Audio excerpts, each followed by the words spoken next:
मेरे प्यारे देशवासियों, नमस्कार। कोरोना के खिलाफ देश आज फिर एक बहुत बड़ी लड़ाई लड़ रहा है। कुछ सप्ताह पहले तक स्थितियां संभली हुई थी और फिर एक कोरोना की दूसरी वेव तूफान बनकर आ गई। जो पीड़ा आपने सही है, जो पीड़ा आप सह रहे हैं, उसका मुझे पूरा एहसास है। जिन लोगों ने बीते दिनों में अपनों को खोया है, मैं सभी देशवासियों की तरफ से उनके प्रति संवेदनाएं व्यक्त करता हूं। परिवार के एक सदस्य के रूप में मैं आपके दुख में शामिल हूं। चुनौती बड़ी है, लेकिन हमें मिलकर अपने संकल्प, अपने हौसले और तैयारी के साथ इसको पार करना है। साथियों, अपनी बात को विस्तार देने से पहले मैं देश के सभी डॉक्टरों, मेडिकल स्टाफ, पैरामेडिकल स्टाफ, हमारे सभी सफाई कर्मचारी भाई बहन, हमारे एम्बुलेंस के ड्राइवर्स, हमारे सुरक्षा बल, पुलिसकर्मी, सभी की सराहना करूंगा। आपने कोरोना की पहली वेव में भी अपना जीवन दांव पर लगाकर लोगों को बचाया था।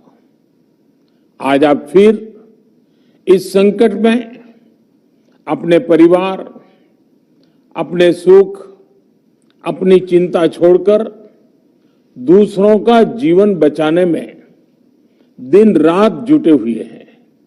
साथियों, हमारे शास्त्रों में कहा गया है, त्याज्यम न धैर्यम विदुरेऽपि काले, अर्थात कठिन से कठिन समय में भी हमें धैर्य नहीं खोना चाहिए।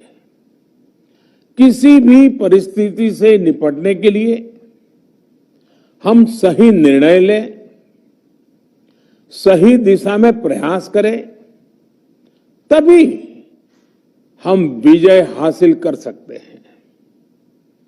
इसी मंत्र को सामने रखकर आज देश दिन रात काम कर रहा है। बीते कुछ दिनों में जो फैसले लिए गए हैं, जो कदम उठाए गए हैं, वो स्थिति को तेजी से सुधारेंगे।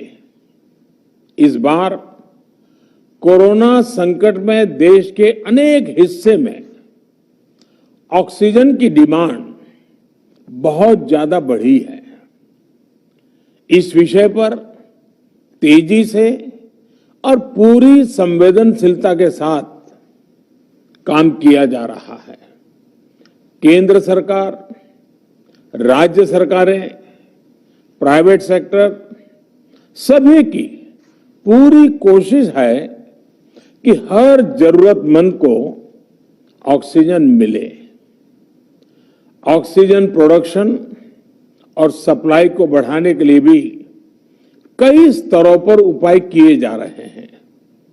राज्यों में नए ऑक्सीजन प्लांट्स हो, 1 लाख नए सिलेंडर पहुंचाने हो, औद्योगिक इकाइयों में इस्तेमाल हो रही ऑक्सीजन का मेडिकल इस्तेमाल हो, ऑक्सीजन रेल हो, हर प्रयास किया जा रहा है। साथियों, इस बार जैसे ही कोरोना के केस बढ़े, देश के फार्मा सेक्टर ने दवाइयों का उत्पादन और बढ़ा दिया है आज जनवरी फरवरी की तुलना में देश में कई गुना ज्यादा दवाइयों का प्रोडक्शन हो रहा है। इसे अभी और तेज किया जा रहा है।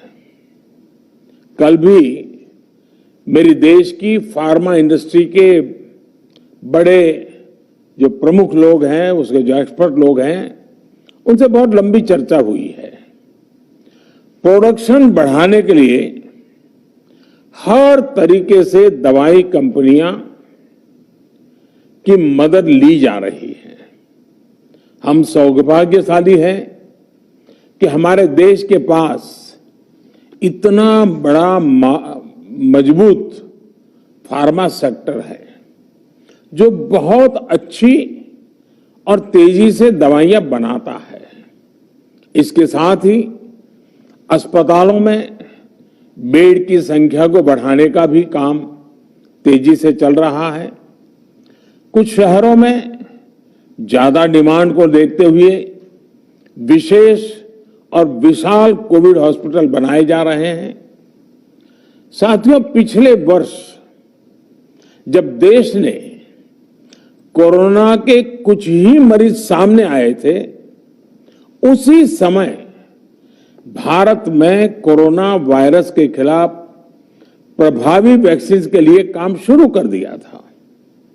हमारे वैज्ञानिकों ने दिन रात एक करके बहुत कम समय में देशवासियों के लिए वैक्सीन विकसित की है। आज दुनिया की सबसे सस्ती वैक्सीन भारत में है। भारत की कोल्ड चेन व्यवस्था के अनुकूल वैक्सीन हमारे पास है। इस प्रयास में हमारे प्राइवेट सेक्टर ने इनोवेशन और एंटरप्राइज की भावना का बेहतरीन प्रदर्शन किया है। वैक्सीन की अप्रूवल्स और रेगुलेटरी प्रोसेसेस को फास्ट ट्रैक पर रखने के साथ ही सभी साइंटिफिक और रेगुलेटरी मदद को बढ़ाया गया है। यह एक टीम एफर्ट है जिसके कारण हमारा Bharat 2 made in India vaccine के साथ दुनिया का सबसे बड़ा टीकाकरण अभियान शुरू कर पाया। टीकाकरण के पहले चरण से ही गति के साथ ही इस बात पर जोर दिया गया कि ज्यादा से ज्यादा क्षेत्रों तक, जरूरतमंद लोगों तक वैक्सीन पहुंचे।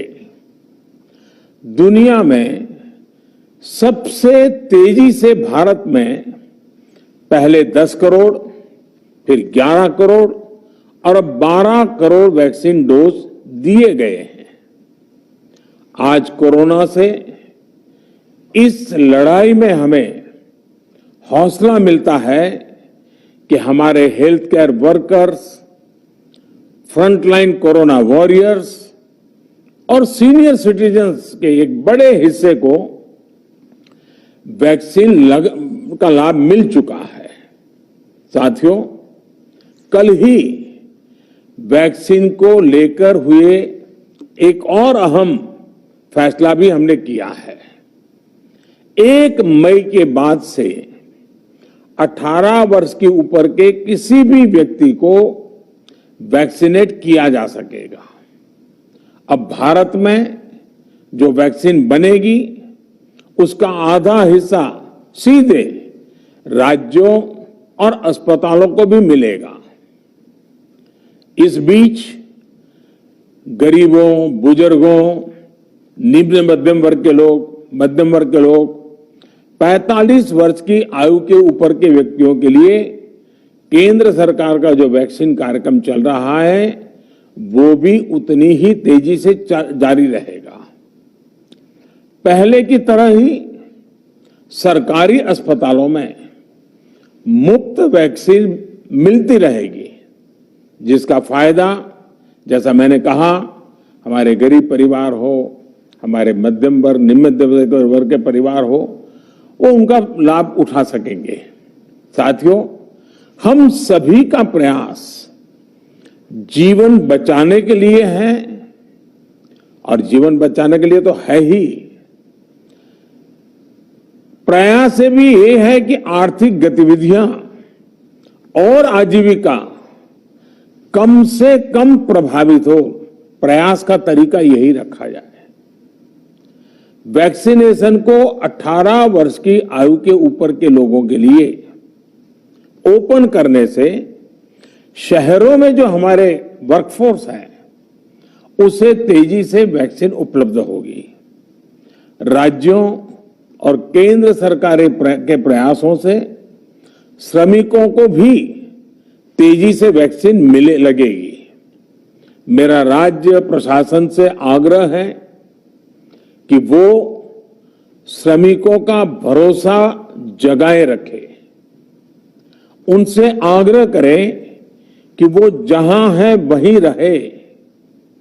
राज्यों द्वारा दिया गया ये भरोसा उनकी बहुत मदद करेगा कि वो जिस शहर में है वहीं पर अगले कुछ दिनों में वैक्सीन भी लगेगी और उनका काम भी बंद नहीं होगा। साथियों, पिछली बार जो परिस्थितियां थी वो अभी से काफी भिन्न थी।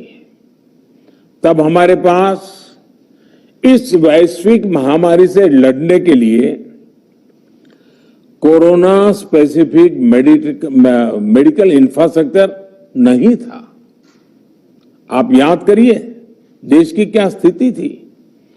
कोरोना टेस्टिंग के लिए पर्याप्त लैब नहीं, पीपीई का कोई प्रोडक्शन नहीं, हमारे पास इस बीमारी के ट्रीटमेंट के लिए कोई खास जानकारी भी नहीं।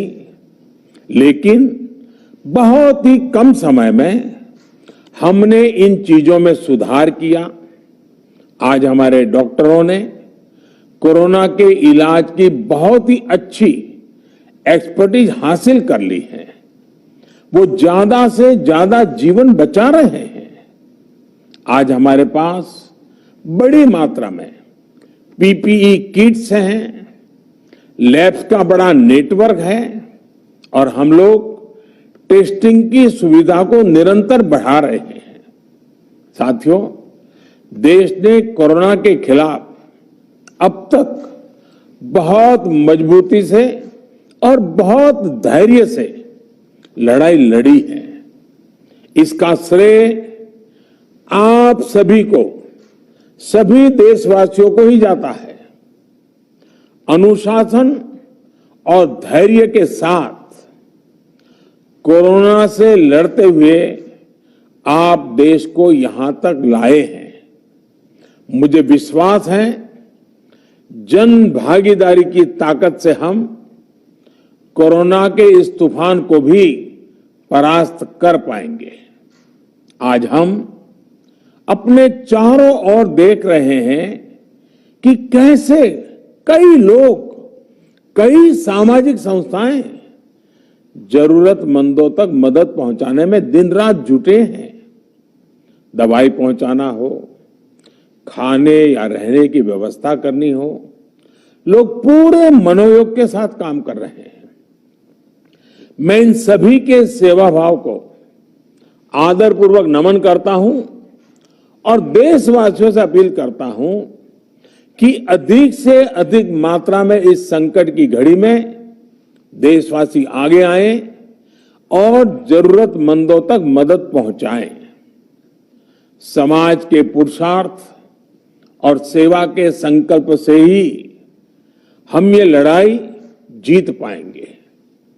मेरा युवा साथियों से अनुरोध है कि वो अपनी सोसाइटी में, मोहल्ले में, अपार्टमेंट्स में छोटी छोटी कमेटियां बनाकर कोविड अनुशासन पालन करवाने में मदद करें। हम ऐसा करेंगे तो सरकारों को न कभी कंटेनमेंट जोन लगाने की जरूरत पड़ेगी, न कर्फ्यू लगाने की जरूरत पड़ेगी और लॉकडाउन का तो सवाल ही नहीं उठता है, आवश्यकता ही नहीं पड़ेगी। स्वच्छता अभियान के समय देश में जागरूकता फैलाने के लिए मेरे बाल मित्रों ने बहुत मदद की थी। छोटे छोटे बालक 5वीं, 7वीं, 8वीं, 10वीं में पढ़ने वाले, उन्होंने घर के लोगों को समझाया था, मनाया था।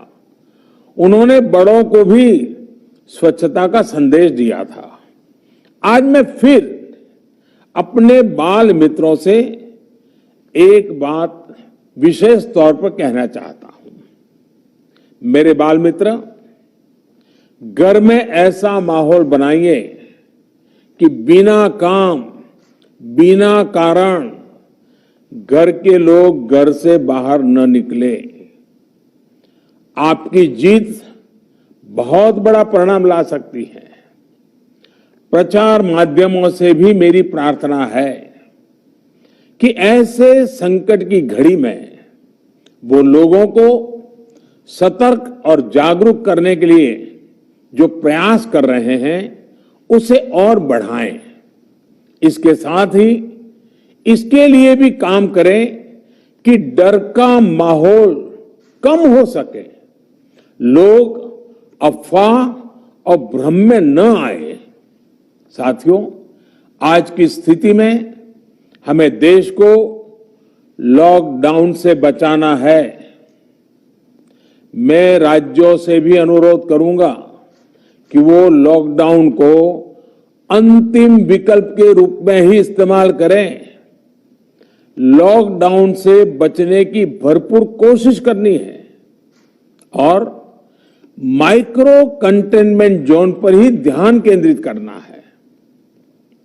हम अपनी अर्थव्यवस्था की सेहत भी सुधारेंगे और देशवासियों की सेहत का भी ध्यान रखेंगे।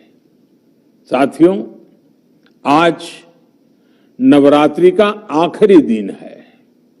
कल रामनवमी है और मर्यादा पुरुषोत्तम श्री राम का हम सभी को यही संदेश है कि हम मर्यादाओं का पालन करें।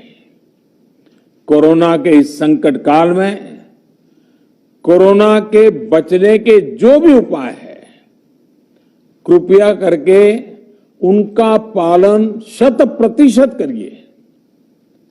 दवाई भी, कड़ाई भी, इस मंत्र को कभी भी भूलना नहीं है। ये मंत्र जरूरी है, वैक्सीन के बाद भी जरूरी है। रमजान के पवित्र महीने का भी आज 7वां दिन है। रमजान हमें धैर्य, आत्मसंयम और अनुशासन की सीख देता है। कोरोना के खिलाफ जंग जीतने के लिए अनुशासन भी, उसकी भी उतनी ही जरूरत है।